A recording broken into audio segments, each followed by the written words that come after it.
Hi there, history fans. So today we have the second video of Epic History TV's series on World War I, and we're now in the second year of the war, 1915. In the last video we had a prelude or an introduction in the First World War, of course with the assassination in Sarajevo, some kind of a geopolitical picture of Europe, all the secret alliances that happened in Europe prior to the war, and of course the first few months of the conflict. So without further ado, if you're new to the channel, just hit the subscribe button and the notification bell.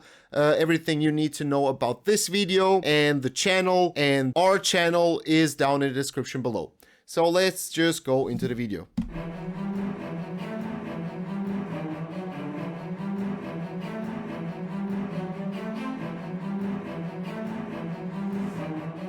January 1915. World War I is just 5 months old, and already around 1 million soldiers have fallen. A war that began in the Balkans has engulfed much of the world. The Central Powers, Germany, Austria-Hungary, and the Ottoman Empire, fight the Allies, Britain, France, Russia, Serbia and Montenegro, Belgium, and Japan. In Poland and the Baltic, the Russian army... We already discussed it in the first video that the high casualty number is because the old staff or generals and all the commanding officers were using the old tactics of just mass charging. But in the First World War, the machine gun is a big invention that will have a big impact on the battlefield, and throughout the war we will see that a lot of the new things will be invented and also used in the battlefield. So we had the slow tanks, we have the first mass usage, or not mass usage, but usage of planes, but also barbed wire, which was first used to hold cattle, but now it's going to be used on the battlefield, which will also make the Western, especially the Western Front, a stalemate war. So yeah, especially the first few months were a big casualty count because the generals weren't using new tactics to try to advance their frontiers. Has suffered a string of massive defeats, but continues to battle German and Austro-Hungarian forces. Austro-Hungarian troops have also suffered huge losses and are humiliated by their failure to defeat Serbia. Yep. In the Caucasus Mountains, Russian and The Battle of Tser and the Battle of Kolubara, one of the two big battles in Serbian history and in their national, or how should I say, in their poems and songs. The defense during the First World War is a big topic in Serbian historiography, history, and national identity. Ottoman forces, but eventually they are going to break the winter Serbian front. While on the Western Front, French, British and Belgian troops are dug in facing the Germans, in trenches stretching from the English Channel to Switzerland. A total war. As part of the world's first strategic bombing campaign, Germany sends 2 giant airships known as Zeppelins to bomb Britain.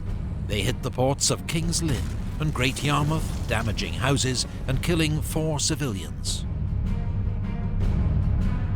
At sea, at the Battle of Dogger Bank, the British Navy sinks 1 German cruiser, but the rest of the German squadron escapes.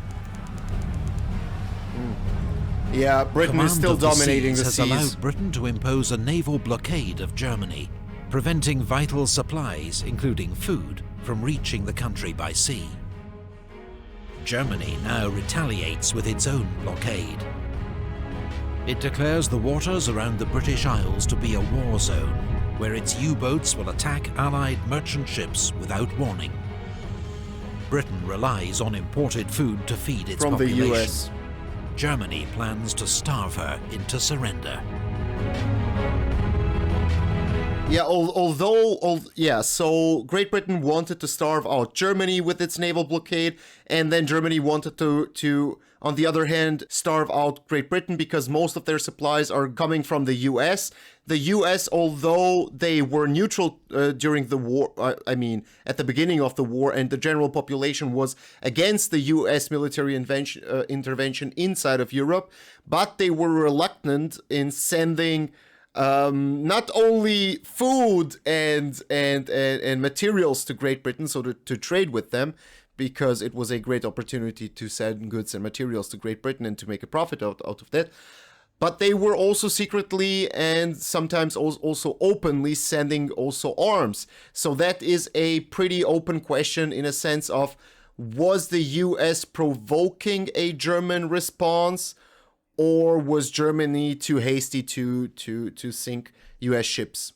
On the Eastern Front, German Field Marshal von Hindenburg launches a winter offensive and inflicts another massive defeat on the Russian army at the Second Battle of the Masurian Eastern Front Lakes. is more open than the Western Front. The Russians lose up to 200,000 men, half of them surrendering amid freezing winter conditions. The Russians have more success against Austria-Hungary. The city of Przemysl falls after a 4-month siege, netting the Russians 100,000 prisoners. Austria-Hungary's total losses now reach 2 million. Bruh. Meanwhile... Okay, so the question about the Eastern Front. The Eastern Front was more open to offensives than the Western Front, so more open lands, and this territory of Poland and Ukraine and Belarus, a lot of flatland, so also cavalry charges were not vital, but pretty efficient. And now the question is, why are the Russians surrendering in that big mass? You had the 1905 revolution in Russia, so the general kind of sentiment throughout the soldiers, who were also mostly recruited from low-class citizens or peasants, the morale wasn't that high. And then comes the opposing question: why were the Austro-Hungarian army, why was it surrendering to the Russians? Well, the Austro-Hungarian army didn't only compose of Austrians and Hungarians, but also a lot of different Slavic groups, which, as I told you, prior to the First World War, Russia was pushing the so-called notion of pan-Slavism. And a lot of the Czechs and also the South Slavic nations, so Croats, Slovenes, and Serbs, they were kind of keen to that idea. So a lot of the Slavs that fought on the Eastern Front for Austria-Hungary were thinking about, hey, why am I fighting my Slav brother when the Austrians or the Hungarians are oppressing me, and so on. So they would eventually surrender to the Russians and then join their army to fight against Austrian and Hungarian armies. And one of the big people or big historical figures that also deserted from the Austro-Hungarian army or was captured by the Russians was Josip Broz Tito, the future communist leader of the communist Yugoslavia that was established after the Second World War. The British and French send warships to the Dardanelles to threaten Constantinople, capital of the Turkish Ottoman Empire. They believe a show of force will quickly cause Turkey to surrender. They bombard Turkish shore forts in the narrow straits, but 3 battleships are sunk by mines and 3 more damaged. The attack is called off. Yeah.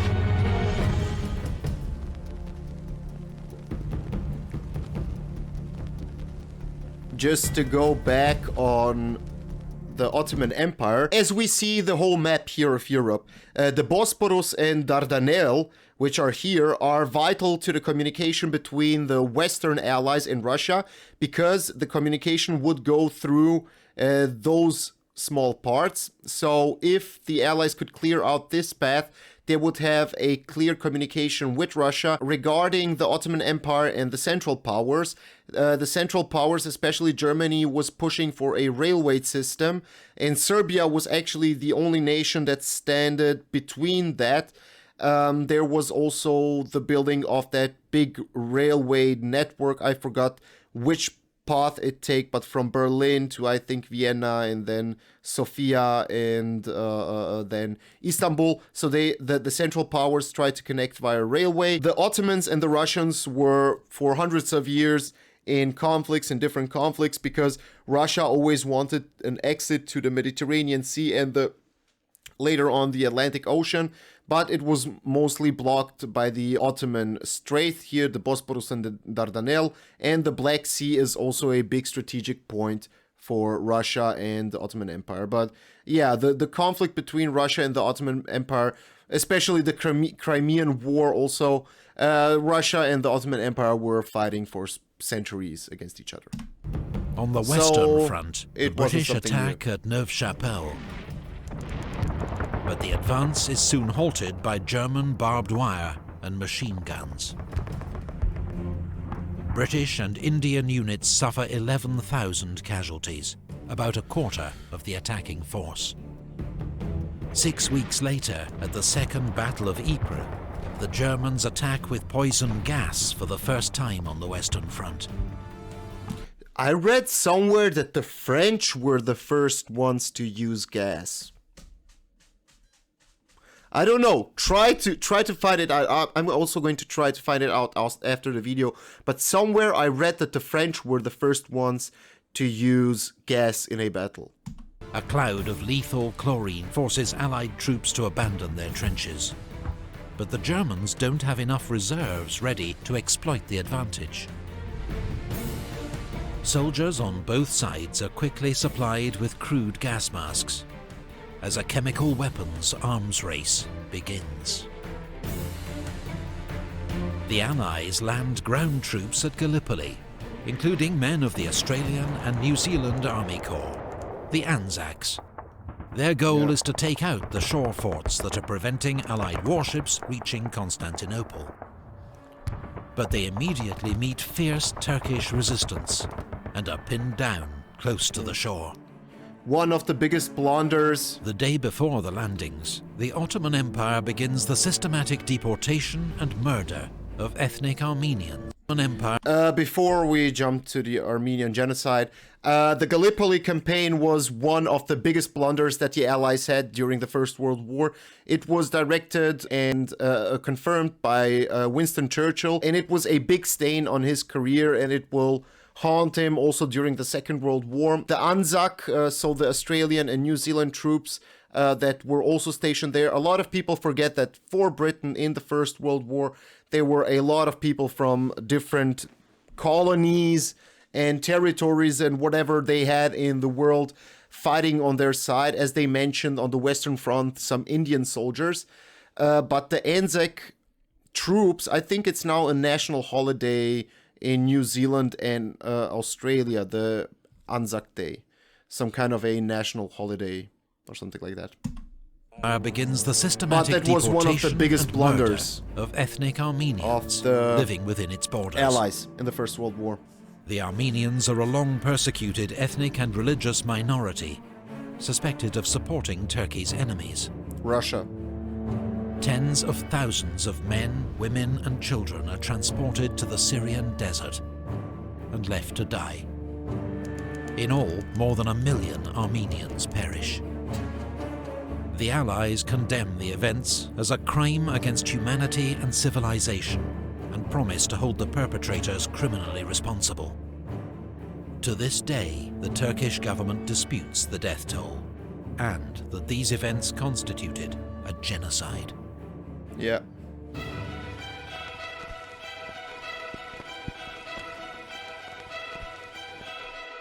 Okay, let's just talk about the Armenians. Yeah, the Armenian genocide is something, as he said, which is not acknowledged by the Turkish government right now. But as far as I know, the US government last year said that the Armenian genocide is official, recognized.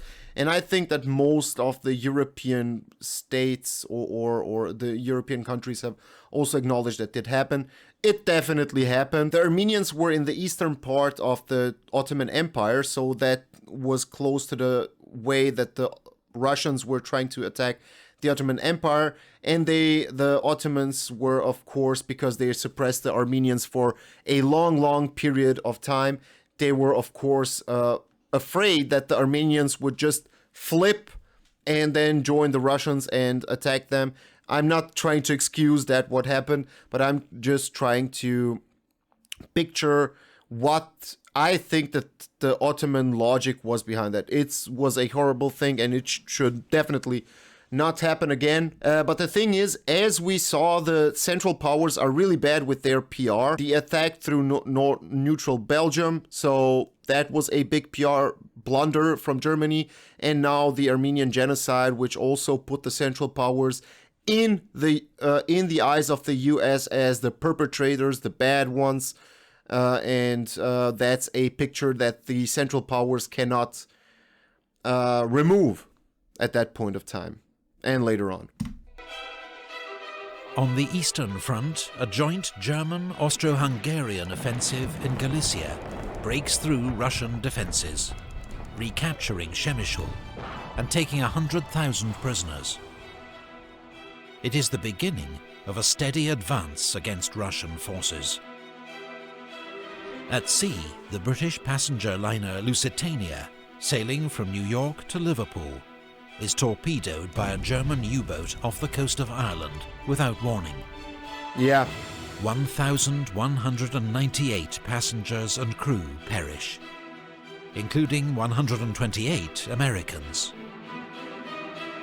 US President Woodrow Wilson and the American public are outraged. But Germany insists the liner was a fair target, as the British used her to carry military supplies. In May, the Allies... Lusitania, yeah, that's the ship that I was kind of invoking in my first statement, in a question of that the US supplied Great Britain not only with food, but also with raw materials and guns and so on. So Lusitania, although it was a passenger ship, a few years ago when they found the shipwreck, I think it's called in English, when they found inside weapons. So yeah, the US was actually secretly shipping weapons to Great Britain. And then comes the question, was the US secretly trying to provoke Germany on an action, or what? What was their plan? And Lusitania is actually the centerpiece in all of that. The interesting thing is in history is always that most of the people think, like, yeah, history is this and that's the fact now, and the facts are going to still be the same in, I don't know, 100 years.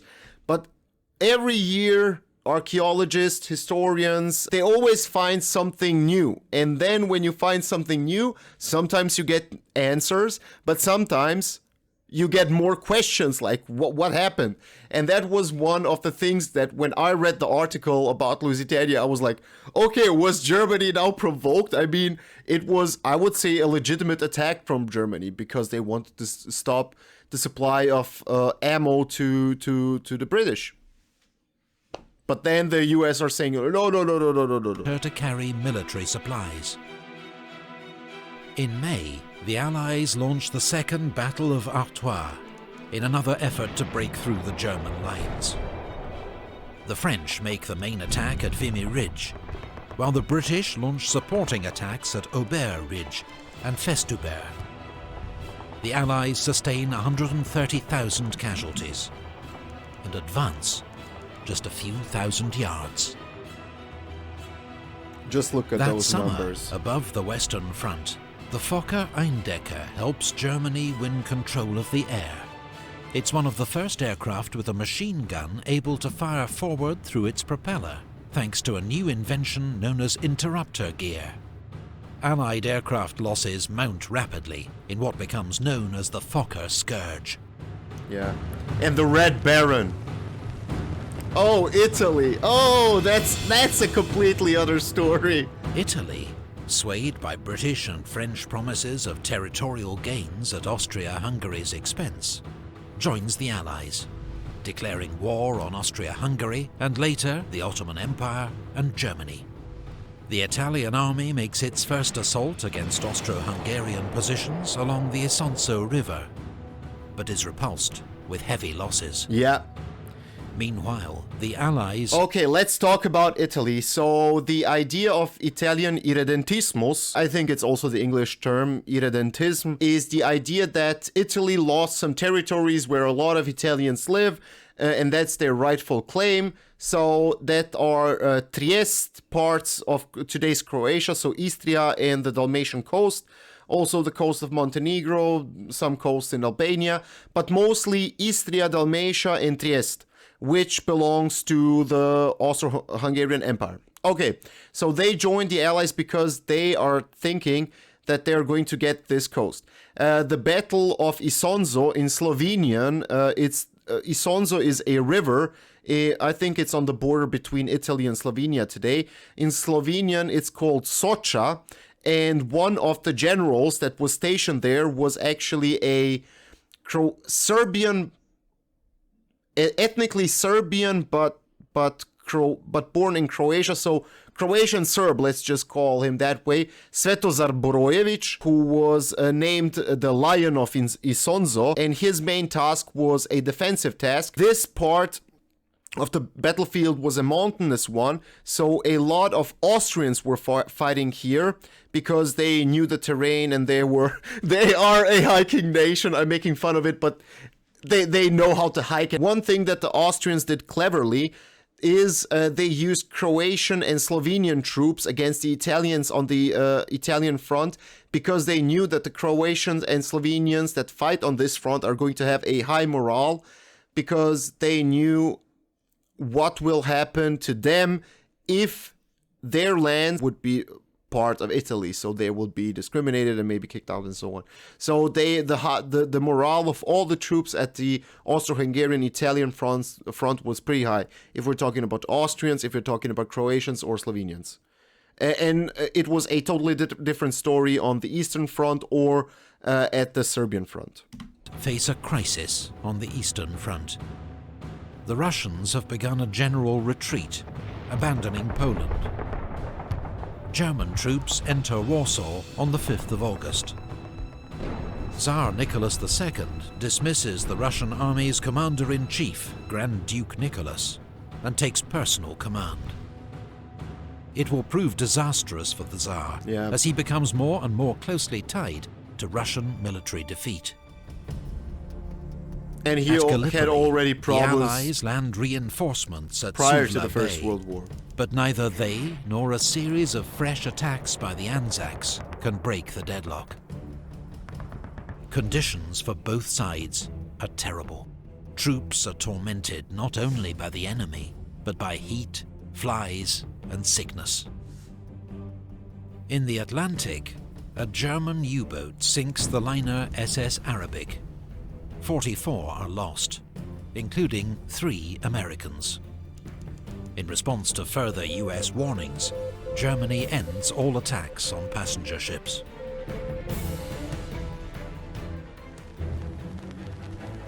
Yeah, now look at the casualty numbers. The autumn offensive is maybe one of the biggest on the Western Front, or known the Allies mount offensives their biggest during the First offensive World of the War. war so far, designed to smash through the front and take pressure off their beleaguered Russian ally.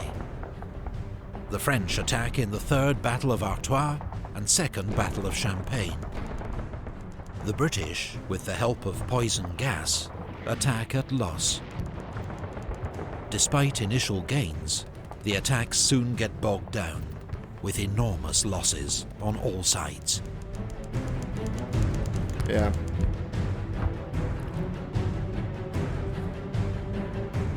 Allied troops land at Salonika in Greece to open a new front against the Central Powers and bring aid to Serbia.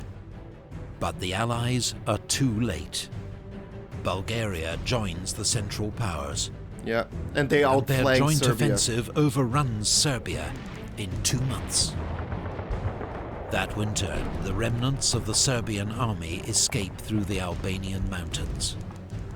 Their losses are horrific. By the end of the war, 1/3 of Serbia's army has been killed, the highest proportion of any nation. Oh.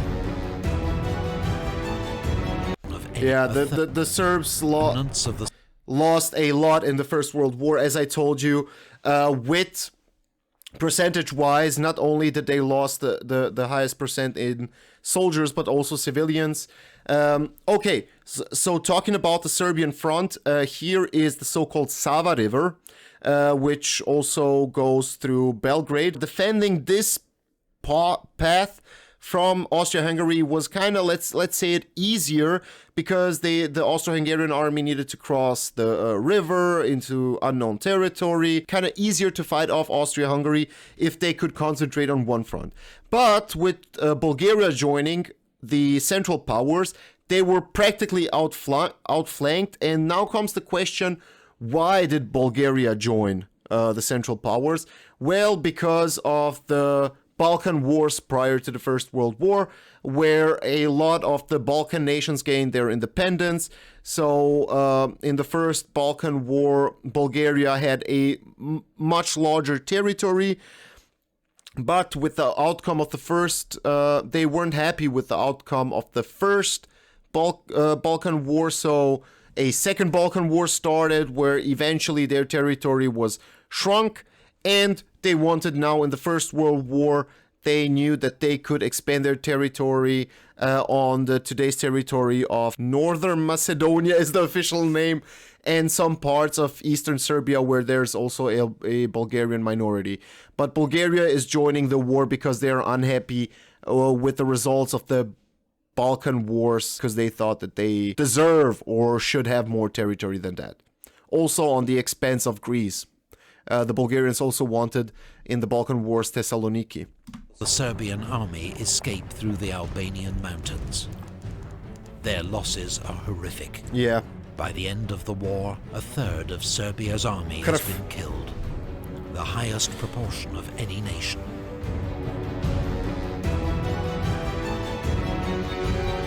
Fierce fighting continues on the Italian front, as Italian troops launch the third and fourth battles of the Isonzo. Austro-Hungarian forces, though outnumbered, are dug in on the high ground and impossible to dislodge. Yeah. Just look up Svetozar Borojevic, the Lion of Isonzo. It's amazing what he did on the Italian front. In the Middle East, a British advance on Baghdad is blocked by Turkish forces at the Battle of Ctesiphon, 25 miles south of the city.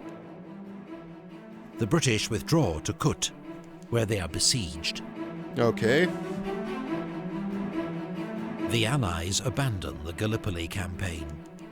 83,000 troops are secretly evacuated without alerting Turkish forces.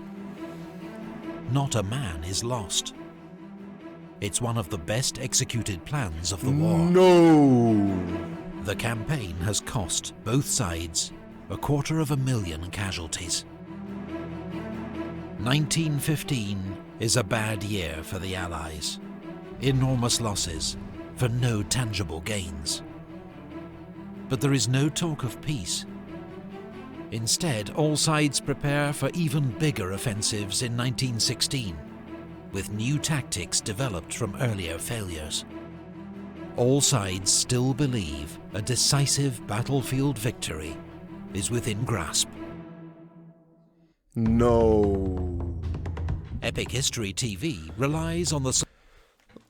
Okay, so I think also something about the Serbian retreat through the Albanian mountains. The Albanians were constantly attacking the Serbian troops, although Albania at that point of time was neutral in the war, but they were attacking, of course, I mean, a foreign nation troops are going through your lands, but they were attacking the Serbian retreating army, and the Serbs had a lot of casualties there, and it's also talked a lot about, as I said, in Serbian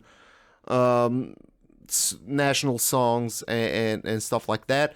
But they would eventually join the Allies in Greece and form a Greek front where they would try to push northwards into Serbia back again. Serbia also had, as I said, a lot, the biggest percentage, why the biggest casualty numbers. in the First World War. It was because of the fighting, but it was also because after the Austro-Hungarians occupied the Serbian lands, they committed a lot of atrocities against the civilians. I won't go through, like details, but they're horrific. Of course, they will always suspect somebody, like that they were guerrilla fighters, that they were anti-Austro-Hungarians, and so on. But there were atrocities nevertheless. And the second thing is also disease, which would spread. I think it was typhus. I'm not sure, but also disease that spread throughout the Serbian lands when the Austrians came and conquered it. So the whole infrastructure of Serbia was kind of screwed over, and illnesses also killed a lot of people. Okay, hope that you enjoyed it. If you want to continue with us this series, a new series that we're together going to go through, just hit the subscribe button and notification bell. It's just like one click and the second click. Okay, until next time, see ya.